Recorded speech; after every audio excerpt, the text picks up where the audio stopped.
how to rename a photo album on the iPhone 14 series.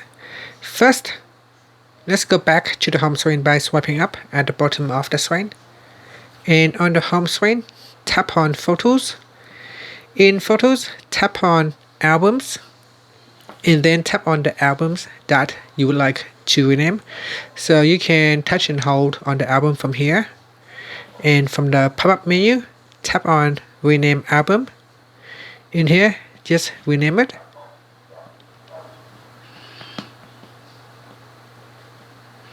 So in the garden,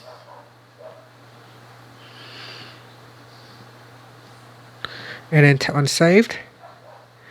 Now you can also go into the album and then tap on the Option key at the top and then tap on Rename Album. So that is another way how you can rename the photo album. And that's it. So that is how you can rename a photo album on the iPhone 14 series. Thank you for watching this video. Please subscribe to my channel for more videos.